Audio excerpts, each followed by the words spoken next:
you hurt? But I didn't need to slam you. I felt. Okay? You were not meant to go to the ground. It was slippery. You're going to jail regardless. El Cinco de Mayo de 2024. Cinco de Mayo. 4 legal issues. The DUI probable cause predicate from a rolled vehicle, the use of force standard applied to an officer's on-camera force admission, the constitutional obligation to provide medical care to persons in custody, and the resisting charge explicitly named on camera.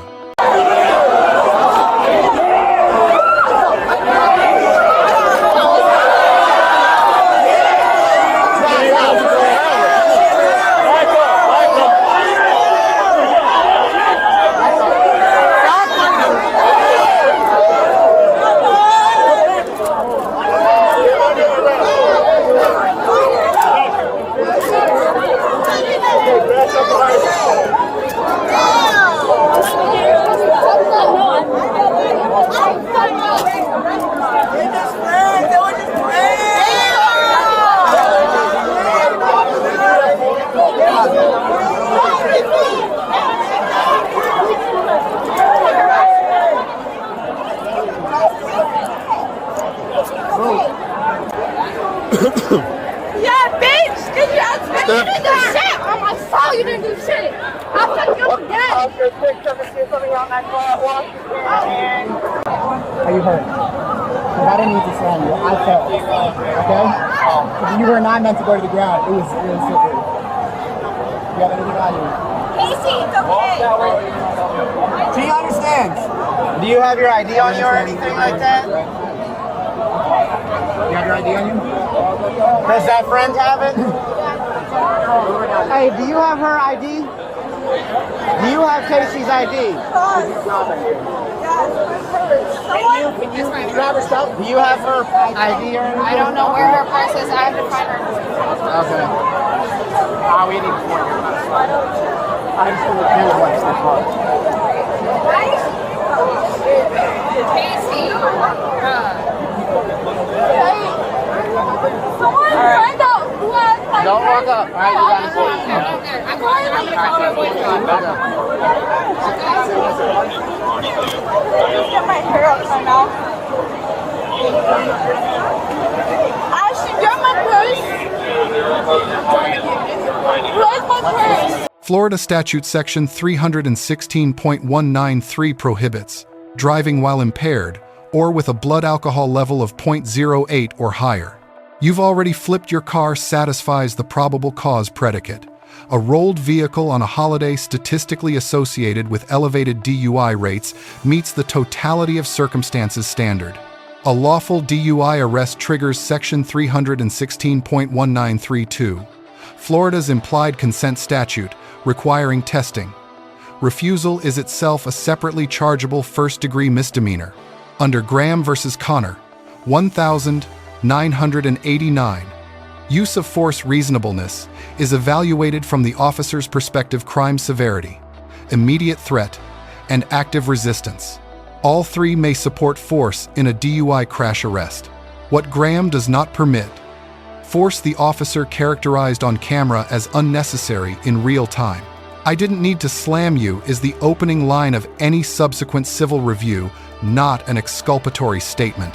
Florida Statute Section 843.02 makes it a first-degree misdemeanor to knowingly resist an officer in the lawful execution of any duty without violence. The warning, "If you fight us, you're ready to get a resisting charge," is the correct pre-escalation documentation.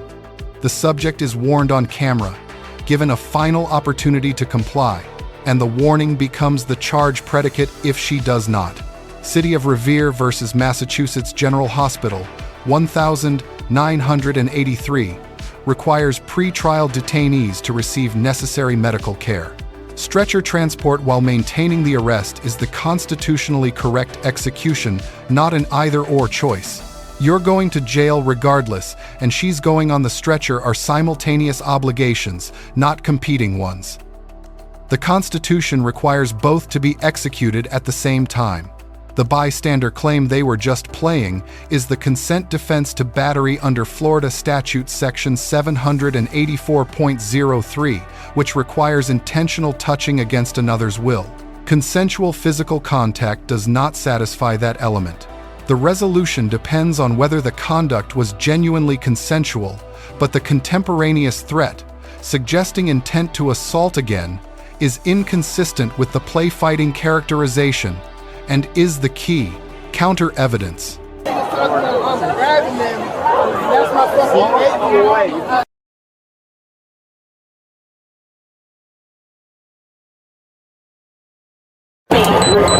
Give me a sec. No, not the one, my attempted team, but I gotta go. Her cuffs are in front of her, so I gotta. Hey. All right, bye. Hi, man.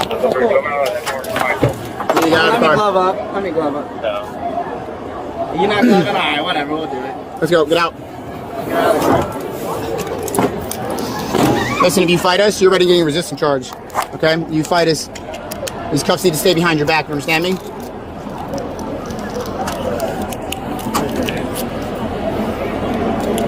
Got it? Yep, I got it. Put your hand behind your back. Actually, she's going on the stretcher? Is she? Are you right? How is it going down? I'm just gonna. Fuck, We gotta get permission. Huh? We gotta You get don't have permission from But you're going to jail regardless. So let us figure out our job. But Okay? regardless, that's too tight. Too tight? I have 3 fingers The in only there right thing now. we need is someone Stop crying. to ride with. Huh?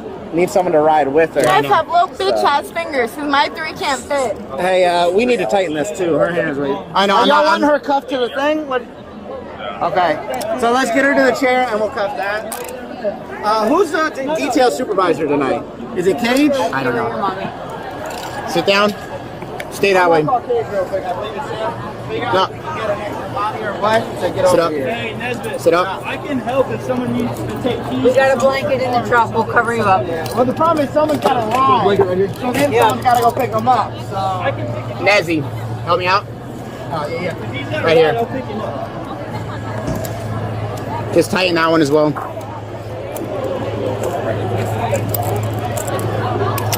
Hold on.